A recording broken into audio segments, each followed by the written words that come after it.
Perkenalkan, nama saya Daniel Everett Rinaldi Purba dari kelas Geografi E Stambuk 2020 dengan NIM 32031311036. Pada kali ini saya akan menjelaskan materi fotografi dan drone. Pengertian fotografi. Sistem penginderaan jauh fotografi yaitu sistem penginderaan jauh yang di dalam merekam objek menggunakan kamera sebagai sensor, menggunakan film sebagai detektor, serta memanfaatkan tenaga elektromagnetik.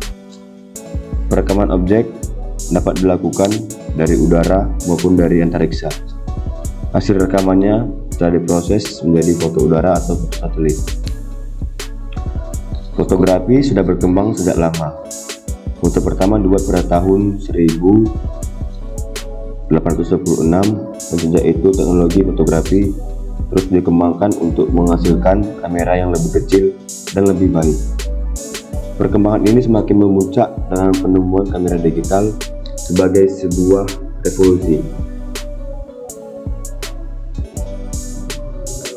Di Indonesia, perkembangan fotografi tampak dengan banyaknya penggemar fotografi, tumbuhnya komunitas-komunitas fotografi, serta semakin banyaknya digunakan media fotografi sebagai sarana penunjang berbagai kegiatan seperti pada media massa, bidang perdagangan, ilmu pengetahuan, hukum, pendidikan, kedokteran, dokumentasi hiburan, atau seni budaya.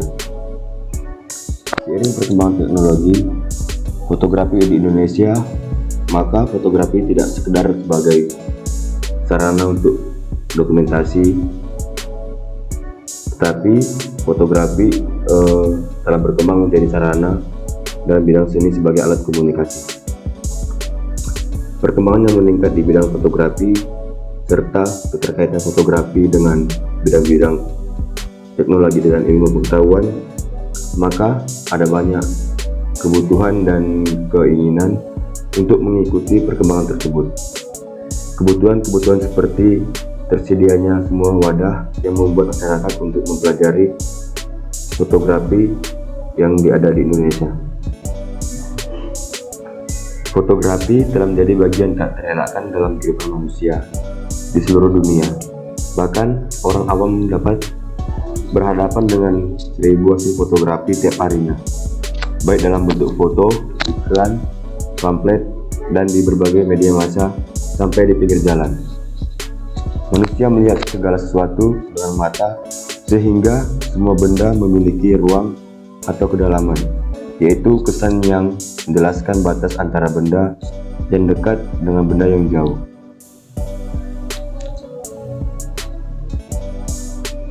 Bumbu-bumbu yang ditangkap indera lain turut menambahkan keindahan, misalnya suara burung, gemericik air, hembusan angin, keharuman bunga-bunga, dan lain-lain. Semua membuat objek yang manusia lihat tampak begitu sempurna dan indah dengan mata telanjang. Unsur pembentuk penginderaan jauh fotografi. Yang pertama, tenaga.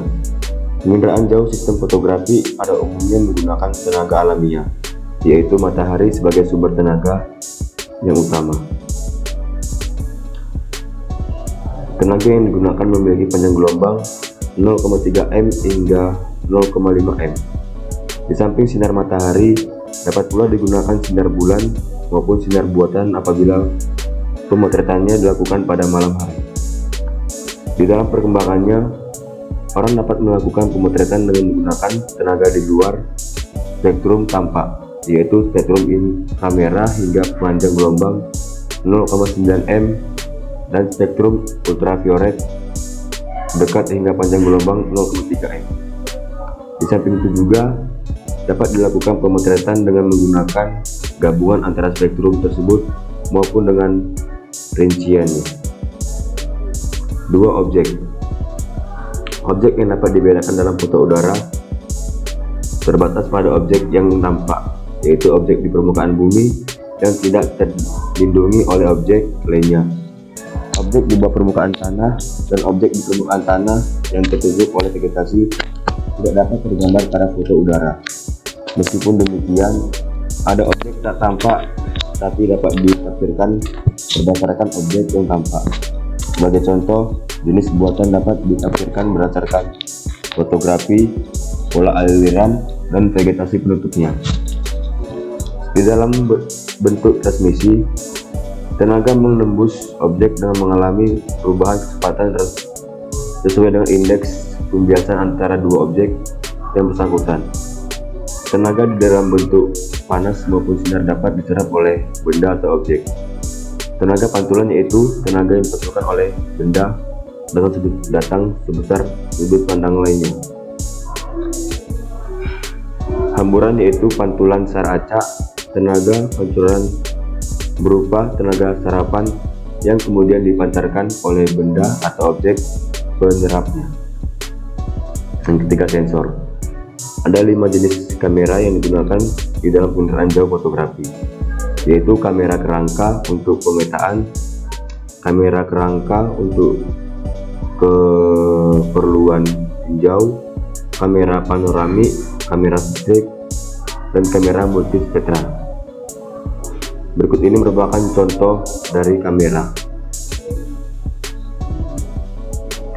Kamera kerangka atau frame kerangka ditinjau untuk menyajikan gambar objek dengan resolusi spasial yang tinggi. Kamera panoramik tersebut termasuk kamera tinjau yang dirancang untuk memperoleh foto yang dengan resolusi spasial yang tinggi. Sedangkan kamera strip bekerja dengan penutup lensa atau shutter. Kemudian kamera multispektral ini berupa beberapa kamera yang dilakukan atau diarahkan ke satu titik fokus atau multikamera. Yang keempat, keluaran atau output. Keluaran sistem penginderaan jauh fotografi berupa foto udara dan foto satelit. Foto udara pada umumnya dibuat dengan menggunakan pesawat terbang sebagai wahananya. Meskipun demikian, terkadang foto udara dilakukan dengan menggunakan balon udara karena balon dapat mencapai ketinggian hingga 25 km yang lebih tinggi dari ketinggian pesawat terbang pada umumnya.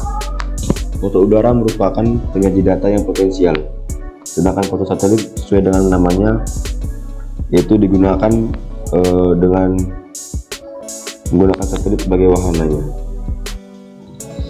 Ini merupakan contoh dari penginderaan fotografi yang dimana matahari sebagai sumber tenaga, kemudian matahari memancarkan sinarnya ke permukaan bumi, kemudian satelit akan menyerap semua objek yang ada di bumi dengan bantuan sinar matahari.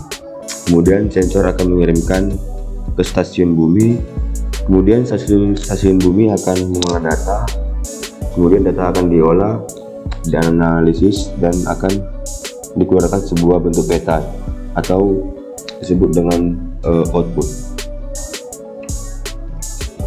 Pengertian drone.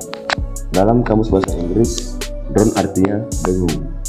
Ini merujuk pada suatu suara berisik saat terbang. Selain dengung, drone juga bisa berarti lebah jantan. Hal ini tentu saja merujuk pada kemampuan wahana drone untuk terbang seperti lebah. Drone merupakan pesawat tanpa awak atau biasa disebut dengan UAV yang dikendalikan dari jarak jauh melalui sebuah komputer atau remote control. Seiring dengan perkembangannya, kini drone bisa disinkronkan dan dikendalikan melalui smartphone. Pesawat tanpa awak ini menggunakan hukum aerodinamika yang sangat canggih, sehingga drone dapat mengangkat dirinya sendiri melalui mengangkut senjata atau muatan lainnya. Perkembangan drone. Berdasarkan Center for Telecommunication and Information Engineering, Monash University mengungkapkan bahwa drone atau pesawat tanpa awak pertama kali digunakan dan dikembangkan pada tanggal 22 Agustus 1849 yang diciptakan oleh seorang insinyur Israel yang tinggal di Amerika bernama Abraham Karem. Kemudian Badan Proyek Riset Pertahanan Amerika Serikat tertarik dengan pertemuan Karem dan mendanai penelitian lanjutan dari prototipe yang dikembangkan oleh Karem. Pada November tahun 98, Nikola Tesla membuat bak paten remote control untuk atau pengendali jarak jauh karyanya. Remote control dijadikan dasar dari ilmu robotik kontemporer. Drone banyak digunakan untuk keperluan militer, terlebih ketika terjadi perang dunia. Austria menjadi negara pertama yang diketahui menggunakan drone saat menyerang Italia pada tanggal 22 Agustus 1849. Saat itu, drone masih berbentuk balon udara dengan perlengkapan bahan peledak di dalamnya. Sedangkan di Indonesia, teknologi drone ini sudah dikenal sejak tahun 2002 dan ternyata tidak dapat berkembang sesuai dengan diharapkan. Ini merupakan contoh gambar pesawat yang digunakan pada Perang Dunia Kedua. Sedangkan ini merupakan contoh perkembangan drone pada saat ini. Berikut ini beberapa manfaat dari drone.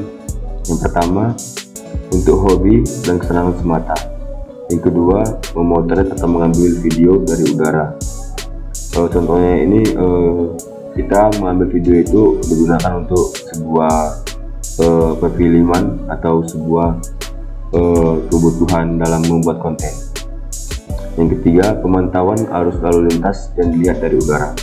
Ini digunakan untuk mengetahui suatu fenomena kemacetan lalu lintas pada wilayah yang kita kaji. Yang keempat, untuk memantau cuaca. Yang kelima, memantau lokasi yang terkena bencana alam. Yang ketujuh, kompetisi penerbangan pada drone serta pilotnya. Yang kedelapan, mengetahui vegetasi lahan. Dengan kita menggunakan drone, kita dapat mengetahui vegetasi wilayah pada suatu wilayah. Misalnya di wilayah A vegetasi lahannya perkebunan, sedangkan di vegetasi B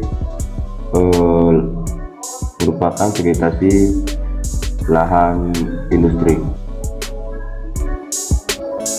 Demikianlah hasil dari memaparkan materi fotografi dan drone.